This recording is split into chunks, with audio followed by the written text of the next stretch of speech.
Assalamualaikum warahmatullahi wabarakatuh. Salam sejahtera untuk semuanya. Salam cinta.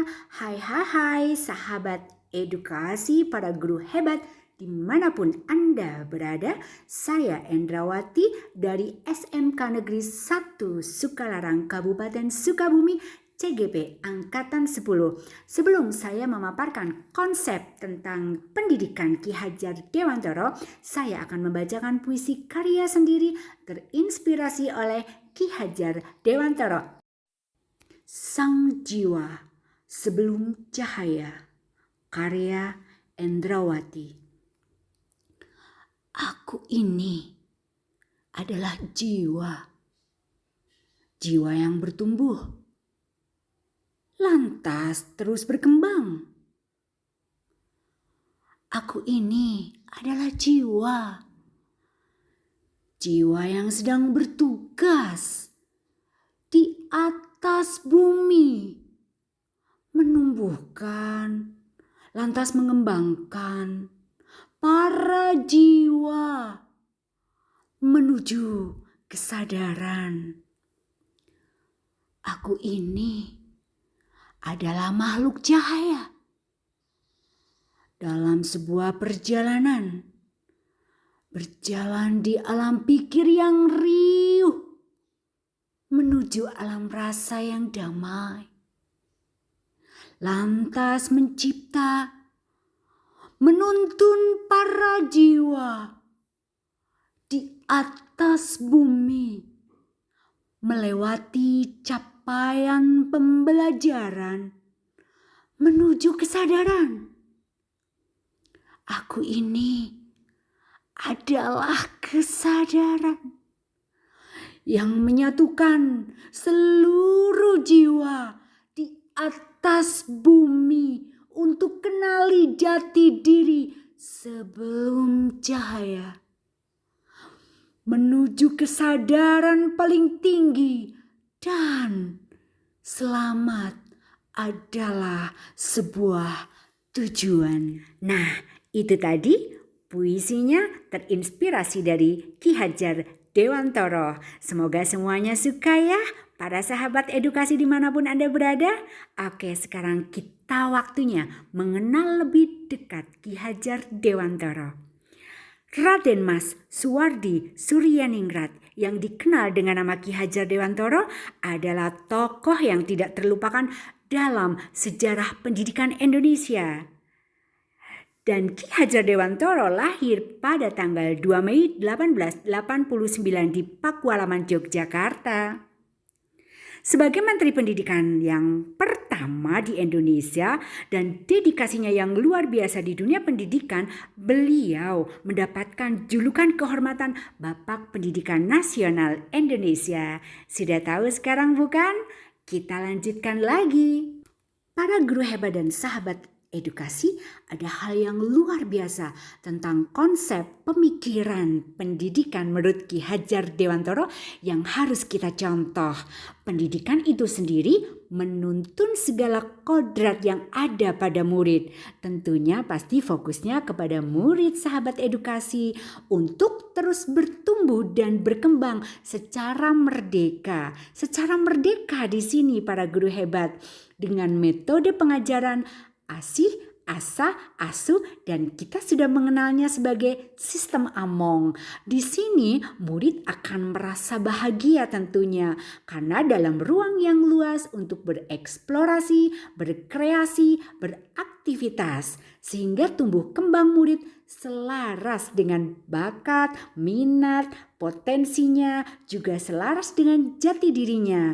Akhirnya mereka juga selaras dalam menuju keselarasan hidup secara menyeluruh untuk keselamatan dalam kehidupannya. Dan konsep ini juga merupakan bagian dari tujuan pendidikan itu sendiri. Luar biasa sekali. Sistem Among dalam pendidikan yang dicetuskan oleh Ki Hajar Dewantara yang kita kenal sebagai trilogi pendidikan. Nah, sudah kenal kan? Yang pertama, Ingarso Sungtolodo. Maknanya Di depan nih kita sebagai seorang guru harus memberi teladan tentunya. Tapi secara keseluruhan, seluruh aspek dalam kehidupannya. Tutur katanya, perilakunya, dan semuanya. Oke, selanjutnya yang kedua, ing madya mangun karso. Di sini maknanya kita di tengah-tengah harus membangkitkan motivasi semangat, gairah, rasa bahagia sehingga murid dapat mengembangkan bakat, minat, potensinya secara merdeka dan bahagia. Dan yang ketiga, Tutburi Handayani mempunyai makna kita sebagai seorang guru nih dari belakang mendorong siswanya. Ayo terus maju, ayo terus berkembang. Tapi jangan lupa sesuai dengan kodrat alam dan kekuatan di dalam dirinya. Luar biasa. Sahabat edukasi dan guru hebat dimanapun Anda berada, sekarang saya akan memberikan alasan penerapan ide sesuai dengan pemikiran Ki Hajar Dewantara.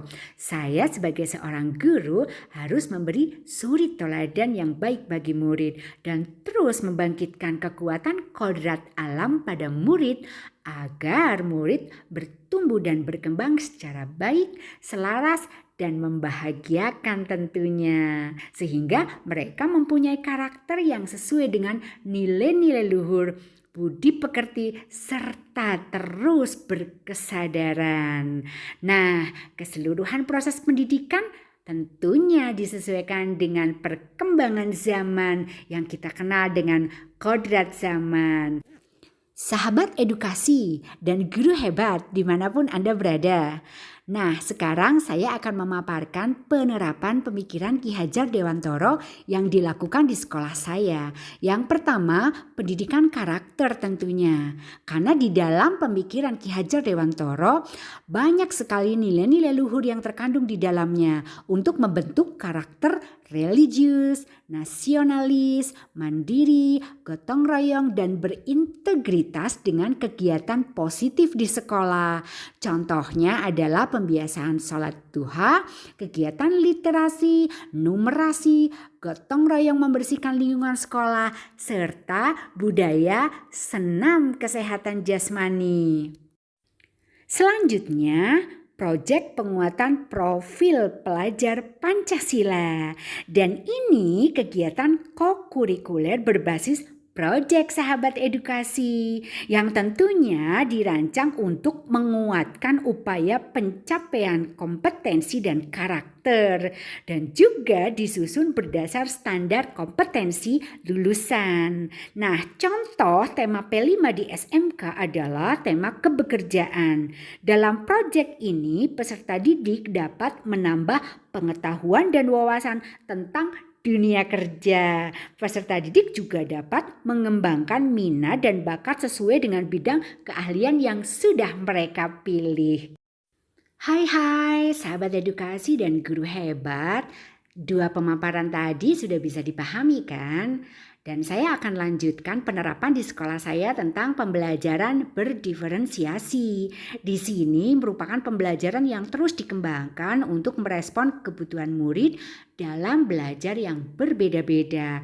Kita sudah tahu kan bahwa murid akan mempunyai karakter yang berbeda, minat yang berbeda, potensi yang berbeda, gaya belajar pun berbeda. Dan selanjutnya pentingnya juga diterapkan pembelajaran menggunakan media interaktif. Karena kita juga harus menyesuaikan kodrat zaman. Di era digital ini media pembelajaran tidak hanya terbatas pada buku pelajaran saja. Guru dan siswa memiliki kebebasan untuk mengeksplorasi media. Sahabat edukasi dan para guru hebat dari Sabang sampai Merauke, itu tadi penerapan-penerapan di sekolah saya.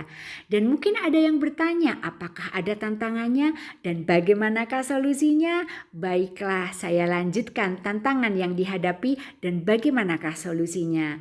Yang pertama, rendahnya literasi siswa. Bagaimana solusinya? Adanya kegiatan rutin pembiasaan positif literasi sebelum belajar. Bisa di bawah pohon, bisa di perpustakaan, bisa di lapang. Yang terpenting anak-anak merdeka dan menyenangkan tentunya. Selanjutnya apalagi? Rendahnya ketertarikan murid pada bahasa asing. Nah, solusinya di sini guru memberikan pembelajaran dengan demonstrative learning. Siswa akan mengeksplorasi minat dan bakatnya dalam bahasa asing. Boleh bagaimana cara membuat sesuatu bagi mereka yang suka membuat kue misalnya. Ada yang menyanyi, ada yang membaca puisi, ada storytelling dan lain sebagainya. Yang terpenting berfokus pada murid tentunya. Dan selanjutnya, kurangnya keterlibatan orang tua dalam program sekolah.